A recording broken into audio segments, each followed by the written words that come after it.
Happy Cinco de Mayo. I hope you all are celebrating safely and having so much fun. Thank you for coming and watching my video. If you are new here, stay till the end. Subscribe, like, share with your friends, and leave in the comments what you thought.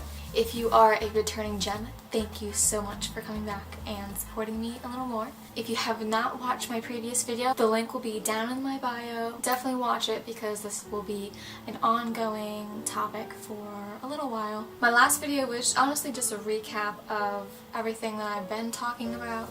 We were talking about social anxiety, we were talking about public speaking, and I was offering some coping skills that can help you in those situations. I wanted to go on more about social anxiety, and I want to talk about social anxiety in crowds. This one kind of hits a little harder for me because I know I deal with really bad anxiety in really big crowds when there's a lot of people. I have my own fears about what happens in big crowds and everything, so I just want to go on and talk about that today. I do want to verbally say that everyone experiences anxiety differently and everyone experiences social anxiety differently, and anxiety is an actual diagnosis by a professional. So it's really tough for people to diagnose themselves with anxiety because there's a lot of mental reasons behind it, and there's a lot of physical things behind it too that only a professional can really see. I know just from dealing with it myself, I can notice when people have anxiety, and it's a very sad thing because I definitely feel for them, but it's also better to have a professional diagnose you so you can get the help you need and you can get the support.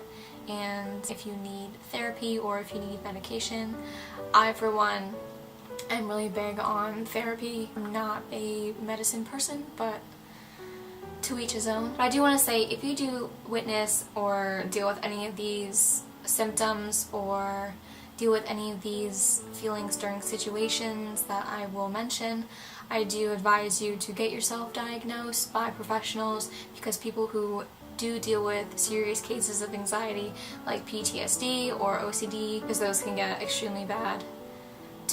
For people who deal with things like that, it's definitely not a joke, and I do really take it seriously.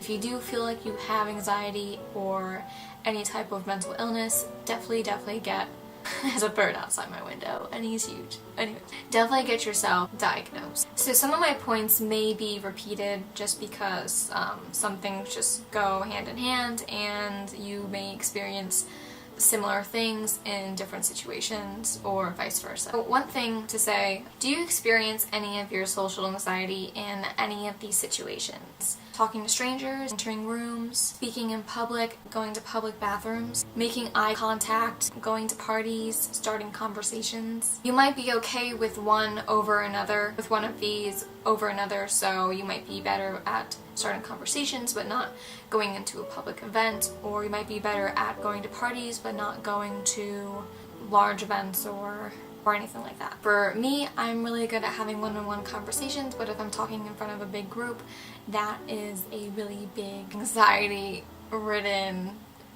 panic that I get. When you're in crowded spaces, do you acknowledge your anxiety and how you are feeling? So do you realize that you are having a rapid heartbeat?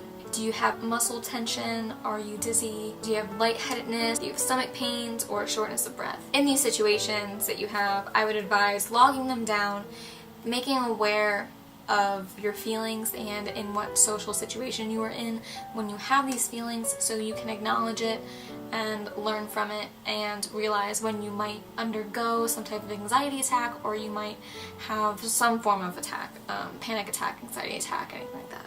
So log down your emotions, log down your reactions, and how it makes you feel afterwards. So I know if I'm going to a large event where there's a lot of people, when I start feeling myself kind of get sweaty and I kind of have a rapid heartbeat and I actually get tunnel vision, after everything, it actually takes me a while to kind of calm down from that, and it takes me a while to kind of get myself back into reality and out of that tunnel vision and out of the weird spacey feelings that I have.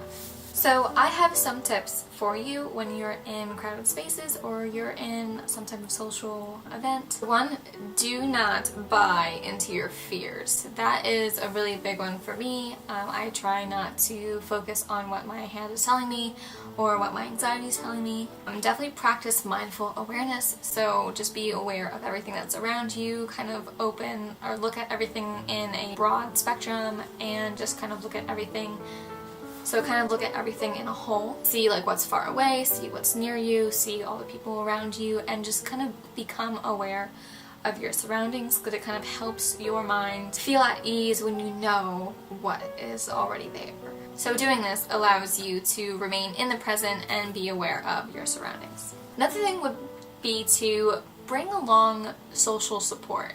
I know, like I said in one of my other videos, that grocery stores are a big thing for me. Going by myself is a really big step for me, and it's kind of like a challenge, and I like it, and I like to push myself to go to these extents and learn from my anxiety. But some people really need that support when going to big crowded areas like events. I go to the flower shows or some of the design shows, and I really like having a group with me or my boyfriend, and it really helps me kind of stay in tune with the now. So let your friends know, or your support group beforehand know, some of the things that might trigger you when you're in these crowds, and what signs to look for when you're actually in a panic, or when you're about to have a panic attack, or when you are experiencing these triggers and kind of these feelings that lead on to an attack. When you're out and about with your friends or with yourself, stick to your own schedule. That is a big thing. Stick to what you feel comfortable with and the amount of time you feel comfortable with doing things. So don't feel like you have to stay there the whole time. Leave when you need to. Get yourself out of there if you do not feel comfortable. Learn how to cope with your triggers. Identify your triggers and figure out grounding techniques. So this would be listen to your five senses and using your five senses to connect yourself to the present. So back to the mindfulness that I said before. Visualize everything. Try to listen to everything. Kind of restrict and contract your muscles. Maybe bring a stress ball with you to kind of like get yourself to focus on something when you are triggered and experiencing bad anxiety. And remember, the only way to conquer your fears is to face them. So go out, go experience the things, live your life, but bring along all of these coping skills that kind of help you get out of the house. Don't create an avoidance behavior by staying in your house and staying behind the curtains and kind of leaving yourself in the dark. Definitely live your life. Don't let all of these fears seclude you. Definitely push yourself to go and do what you want to do. And just remember that you do have help, you do have support, and you do have a lot of coping skills that can help you. Don't just rush yourself and push yourself into a crowd of people. Definitely pace yourself, slowly expose yourself to these environments, and practice these coping skills. So that's a really big thing I wanted to talk to you guys about. I just kind of wanted to help you with anything that you're struggling with and give any coping skills or techniques or advice or support or anything I can do to help you. I am here, I am listening, and I am making videos to help you. So if you know anyone who is struggling, definitely share this video with them, because I really, really, really want to help anyone I can, reach out to anyone I can, and I really appreciate the support that I get from everyone so far, and I really love making these videos for everyone. So thank you, gems. Like this video. I am all done here. Leave in the comments down below what you would like me to talk about, if you struggle with anything and would like me to give any type of advice towards it. Alright, and that is my time with you. Thank you so much. Happy Cinco de Mayo. Stay safe and enjoy everything. So doing this just allows you to remain in touch with the present and what in